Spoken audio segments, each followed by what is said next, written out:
हूं अंग्रेज और मैं जा रहा हूं व्यापार के बहाने भारत को गुलाम बनाने। मैं वहां के लोगों में फूट डालूंगा एवं राज करूंगा। तो वीडियो को पूरा देखें और चैनल को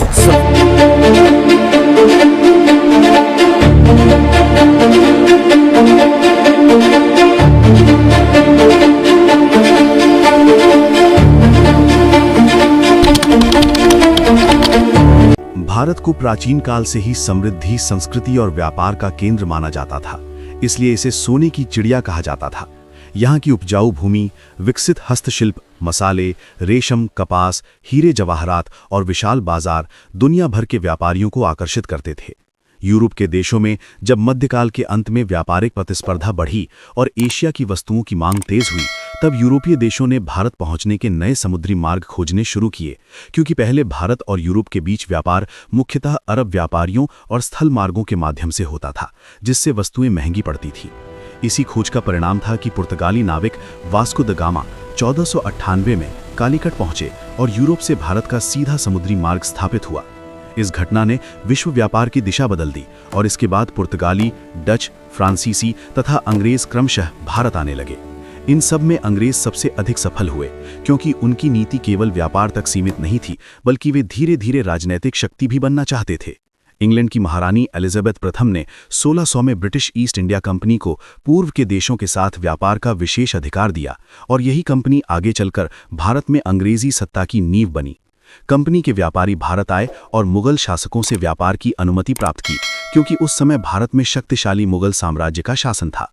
मुगल सम्राटों की शक्ति इतनी प्रबल थी कि कोई विदेशी सीधे शासन की कल्पना भी नहीं कर सकता था।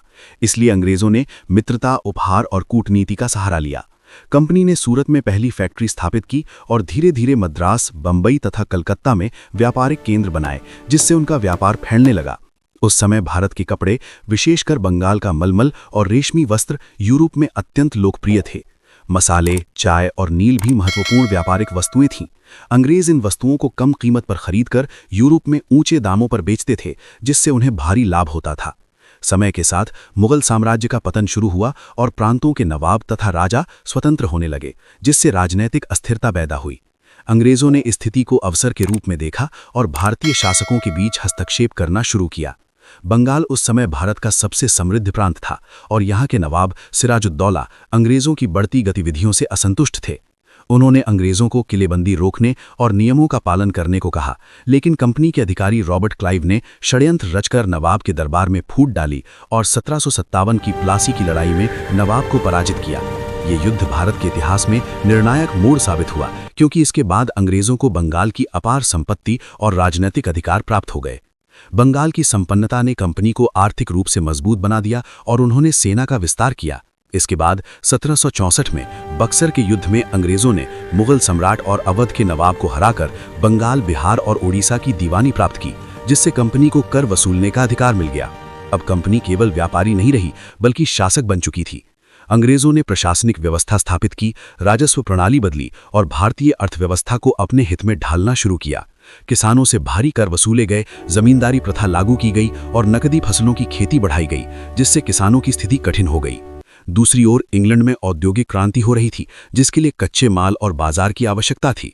भारत से कपास, जूट और अन्य कच्चा माल इंग्लैंड भेजा जाता और वहां बने वस्त्र भारत में बेचे जाते, जिससे भारतीय कुटीर उद्योग प्रभावित हुए।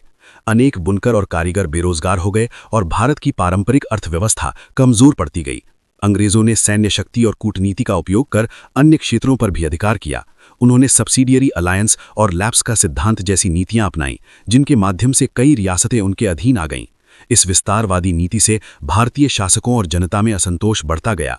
1857 में सैनिकों के असंतोष, सामाजिक धार्मिक भय और आर्थिक शोषण ने मिलकर एक बड़े विद्रोह का रूप लिया, जिसे 1857 का प्रथम स्वतंत्रता संग्राम कहा जाता है।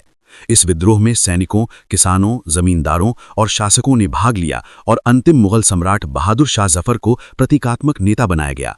यद्यपि ये विद्रोह अंततः दबा दिया गया, लेकिन इसने अंग्रेजों को झकझोर दिया और 1858 में कंपनी का शासन समाप्त कर भारत सीधे ब्रिटिश सरकार के अधीन आ गया। इसके बाद अंग्रेजों ने प्रशासनिक सुधार, रेल, डाक और टेलीग्राफ जैसी व्यवस्थाएं विकसित की, जिनसे एक ओर आधुनिकता आई तो दूसरी ओर उनका नियंत्रण भी मजबूत हुआ। अंग्रेजी शिक्षा के प्रसार से एक नया शिक्षित वर्ग तैयार हुआ, जिसने राष्ट्रीय चेतना को जन्म दिया। सामाजिक सुधार आंदोलनों ने समाज में परिवर्तन लाया और धीरे धीरे स्वतंत्रता की भावना प्रबल होने लगी। 20वीं और 19वीं सदी में अनेक नेताओं और आंदोलनों ने अंग्रेजी शासन के विरुद्ध संघर्ष किया।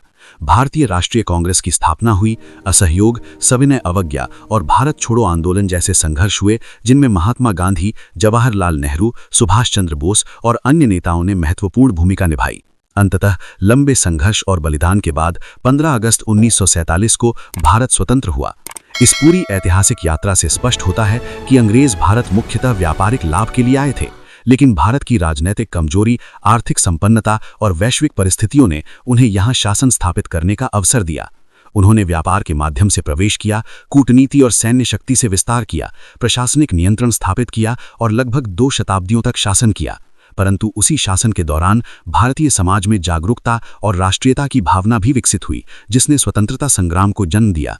इसलिए अंग्रेजों का भारत आगमन केवल व्यापारिक घटना नहीं, बल्कि एक व्यापक ऐतिहासिक प्रक्रिया थी, जिसने भारत की राजनीति, अर्थव्यवस्था, समाज और संस्कृति को गहराई से प्रभावित किया और आधुनिक भारत के निर्माण में भी अप्रत्यक्ष भूमिका निभाई। जब हम इस प्रश्न पर विचार करते हैं कि अंग्रेज भारत क्यों आए थे, तो इसके कई उत्तर सामने आते हैं। व्यापार, संसाधन, बाजार, साम्राज्य विस्तार और रणनीतिक महत्व, इन सभी कारणों ने मिलकर अंग्रेजों को भारत की ओर आकर्षित किया और यही कारण इतिहास में अंग्रेजों के भारत आगमन की मूल पृष्ठभूमि बने। भारत की अपार संपदा, मसालों की सुगंध, वस्त्रों की कोमलता और बाजार की विशालता ने यूरोपीय शक्तियों को आकर्षित किया, लेकिन अंग्रेजों की संगठित नीति, नौसैनिक शक्ति, आर्थिक संसाधन और कूटनीतिक कौशल ने उन्हें अन्य शक्तियों से आगे बढ़ाया। परिणाम स्वरूप वे भारत में स्थायी सत्ता स्थापित करने में सफल हुए। ये कहानी हमें ये भी सिखाती है कि किसी देश की आंतरिक एकता और राजनीतिक स्थिरता कितनी महत्वपूर्ण होती है, क्योंकि जब भी विभाजन और कमजोरी बढ़ती है, तब बाहरी शक्तियां हस्तक्षेप कर सकती हैं। अंग्रेजों का भारत आगमन इसी ऐतिहासिक सत्य का उदाहरण है। व्यापार की छोटी सी शुरुआत से लेकर विशाल साम्राज्य के निर्माण तक की ये यात्रा इतिहास की सबसे महत्वपूर्ण घटनाओं में से एक है, जिसने न केवल भारत बल्कि विश्व इतिहास को भी प्रभावित किया। और आज जब हम स्वतंत्र भारत में इस इतिहास को देखते हैं, तो ये केवल अतीत की कहानी नहीं, बल्कि एक सीख भी है कि आत्मनिर्भरता, एकता और जागरूकता ही किसी राष्ट्र की सच्ची शक्ति होती है।